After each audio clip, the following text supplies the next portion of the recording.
Hello बच्चों, let us read this question. Three infinitely long thin wires, each carrying current I in the same direction, are in the xy plane of a gravity-free space. The central wire is along y-axis, while the other two are along x equal to plus minus d.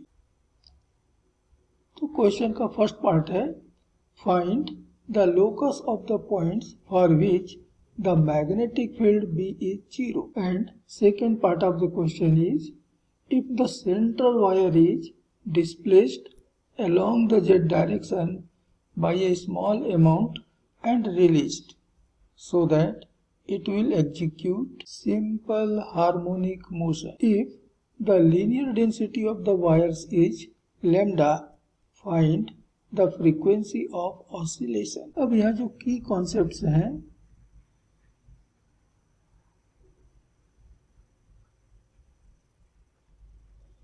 उसमें से पहला है first magnetic effect of current.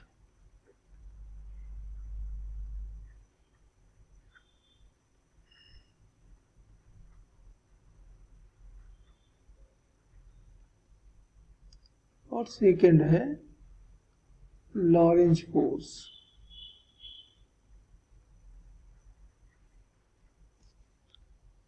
तो हमारे तीन long straight wire हैं, infinitely long straight wire हैं, जिनमें से एक वायर वाई एक्सिस पर है अर्थात x इक्वल टू 0 की पोजीशन पर है, दूसरा x equal to plus D और तीसरा x equal to minus D पर है। तीनों में सेम करंट सेम डायरेक्शन में फ्लो हो रही है और वह है I। तो क्वेश्चन का पहला पार्ट कहता है हमें उस पॉइंट का लोकस मालूम करना होगा जहां नेट मैग्नेटिक फील्ड B 0 हो। मान लेते हैं कि वो पॉइंट हमारा ये है P, जो कि सेंट्रल वायर से मान लेते हैं कि x डिस्टेंस पर है।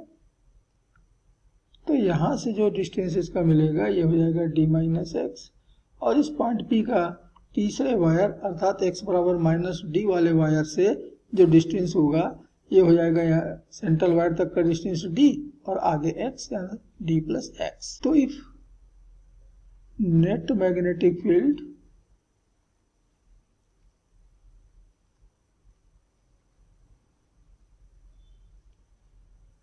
एट P इज 0, तो निश्चित रूप से B1 और प्लस B2 अर्थात P के लेफ्ट में जो दो वायर हैं जिनमें करंट फ्लो हो रही है उनके मैग्नेटिक फील्ड का सम B1 प्लस B2 ये बराबर होना चाहिए राइट में जो वायर है उसके करंट के कारण प्रोड्यूस होने वाले मैग्नेटिक फील्ड B3 के बराबर होना चाहिए, तभी P पर मैग्नेटिक फील्ड 0 मिलेगा। तो B1 की वैल्यू होगी mu naught I upon 2 pi और डिस्टेंस जैसे भी हमने डिस्कस किया d plus x, plus B2 होगा mu not I upon 2 pi और यहाँ से डिस्टेंस है x is equal to mu not I upon 2 pi और डिस्टेंस यहाँ से है d minus x. Mu not I upon 2 pi पूरे इक्वेशन से कैंसिल हो जाएगा, तो हमको बचेगा 1 upon d plus x plus 1 upon x equal to 1 upon d minus x. LCM ले लेते हैं तो आ गया d plus x into x, sum निकालें तो x plus d plus x is equal to 1 upon d minus x. Cross multiplication कर दें तो d plus x into x बराबर d प्लस 2x, ये d और x प्लस एक्स हो गया, लेफ्ट का numerator 2x into D minus x. Bracket open करें तो dx plus x square is equal to D square minus dx plus 2dx minus 2x square. So we have dx plus x square और ये minus 2x square इस तरफ आ गया तो हो गया plus 2x square is equal to इधर बचा डी स्क्वायर और 2dx में dx घटेगा तो प्लस dx, तो ये dx और ये dx तो कैंसिल हो गया, तो हमको मिल रहा है 3x square is equal to D square and therefore x is equal to plus minus d upon √3. So this is locus of the point where net magnetic field is 0 and therefore it is final answer of the part 1 of the question. तो question के part 1 का answer हो गया x is equal to plus minus D upon √3, ये locus हमको मिलेगा. तो question का जो सेकंड पार्ट है कहता है if the central wire is displaced along the Z axis by a small amount and released so that it will execute simple harmonic motion if the linear density of the wires is lambda, find the frequency of oscillation.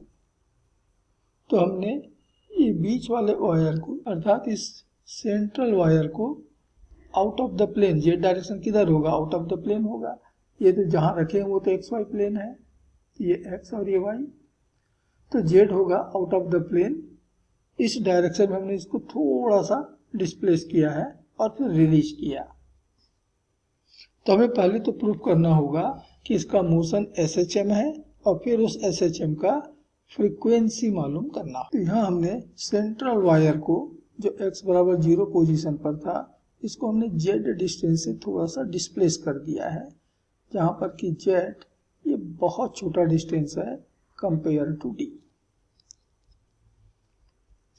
तो x बराबर minus D पे जो wire है इसमें जो current flow हो रही है और जेड पर जो बीच वाले वायर में जो करंट फ्लो हो रही है तो सेम डायरेक्शन में है, तो दोनों एक दूसरे का अट्रैक्ट करेंगे. अट्रैक्शन का फोर्स मान लिया F है, तो ये वायर राइट वाला वायर भी ऊपर वाले वायर को अट्रैक्ट करेगा by the same force F. अब यदि ये एंगल हमारा थीटा है तो इस F का कंपोनेंट इधर हमको मिल जाएगा F cos थीटा, और उसी तरह से यहाँ पर भी हमको F का ऐसा कंपोनेंट मिलेगा F cos थीटा, और ये दोनों एक दूसरे को कैंसिल कर देंगे. जबकि दूसरा कंपोनेंट जो होगा F sin थीटा, और दूसरे वाले का भी इधर ही मिलेगा F sin थीटा. ये दोनों सेम डायरेक्शन में होंगे, तो जो नेट फोर्स यहाँ पर हमको मिलेगा F नेट, ये बराबर मिल रहा है 2F sin थीटा. ध्यान देना कि ये डिस्प्लेसमेंट हमने ऊपर की तरफ दिया है पॉजिटिव जेड की तरफ, तो ये फोर्सेस जो हैं वो नेगेटिव जेड की तरफ है, डाउनवर्ड हैं, और इसलिए नेगेटिव होंगे, ये नेगेटिव फोर्स होगा. अभी चीज और ध्यान देना कि एंगल भी आपका थीटा होगा, तो यहाँ से हम इस ट्रायंगल से हम साइन थीटा की वैल्यू भी मालूम कर सकते हैं. तो -2F की वैल्यू हो गई the force of attraction between the two wires, mu naught current in the first, current in the second, दोनों सेम है तो mu naught I square upon 2 pi, और दोनों के बीच का डिस्टेंस, तो दोनों के बीच का जो डिस्टेंस है ये डिस्टेंस ये हो जाएगा D square plus Z square का रूट, तो root of D square plus Z square into sine theta हमको मिल रही है Z upon root D square plus Z square perpendicular upon hypotenuse. हमने पहले ही कंडीशन कहा हुआ है कि Z is too much less than D, तो जेड स्क्वायर जो है वो डी स्क्वायर के कंपैरिजन में नेग्लिजिबल होगा. तो since Z square is negligible compare to D square, तो net force on the wire is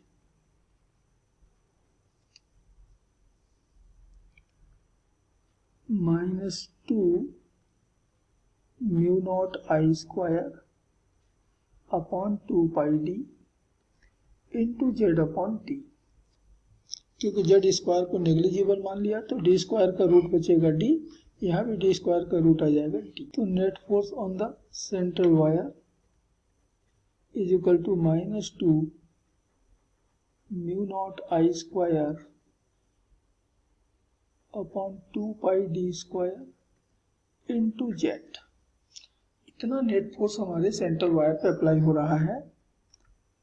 and therefore acceleration of the wire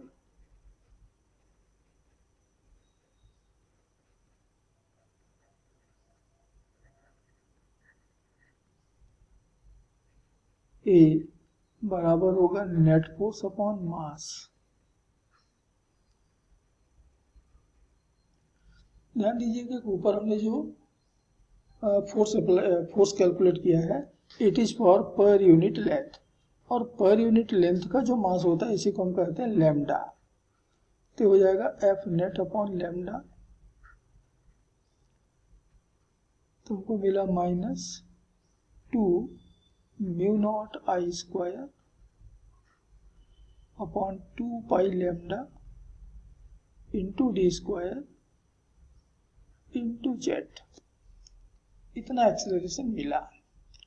अब ये इतना जो है क्वांटिटी जो मैंने ब्रैकेट में रखा है ये तो पूरा का पूरा कांस्टेंट है।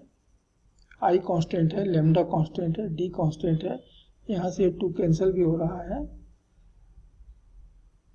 और यदि पूरा का पूरा कांस्टेंट है therefore a acceleration a is proportional to Z means displacement.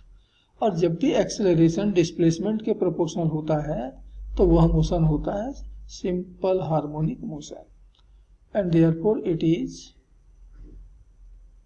A simple harmonic motion. ये सिंपल हार्मोनिक मोशन है and therefore it is proved. ये प्रूफ हो गया कि हमारा सेंट्रल वायर का मोशन जो है वो सिंपल हार्मोनिक मोशन होगा। हमें इसकी फ्रीक्वेंसी भी कैलकुलेट करने के लिए कहा गया है। तो since acceleration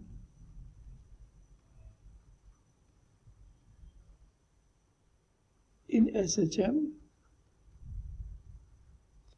simple harmonic motion में जो एक्सेलरेशन होता है ये होता है A equal to minus omega square Z. मैं यहाँ डिस्प्लेसमेंट को जेड ही ले रहा हूँ। तो ये हमारा इक्वेशन नंबर 1, ये हमारा equation number 2।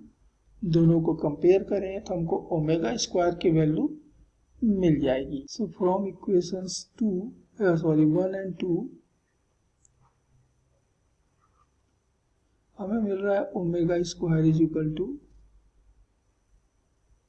Mu not I square upon pi lambda D square. तो इक्वेशन 1 और 2 के लेफ्ट हैंड साइड तो इक्वल है, ए है तो यहाँ भी, तो ए यहाँ भी है, और इधर भी जेड है तो इधर भी जेड है। तो बाकी जो बच गया वो ओमेगा स्क्वायर है, तो बच रहा है mu not I square upon pi lambda D square. तो यहाँ से मिल रहा है omega is equal to I upon d under root of mu nought upon pi lambda. अब हमको मालूम है कि ओमेगा होता है 2 पाई न्यू, जहाँ न्यू फ्रीक्वेंसी है, is equal to I upon d into under root of mu naught pi lambda, and therefore frequency nu of this motion is I upon 2 pi d into root mu naught upon pi lambda, and this is answer of the second part of this question. Hope you understood it well. Best of luck.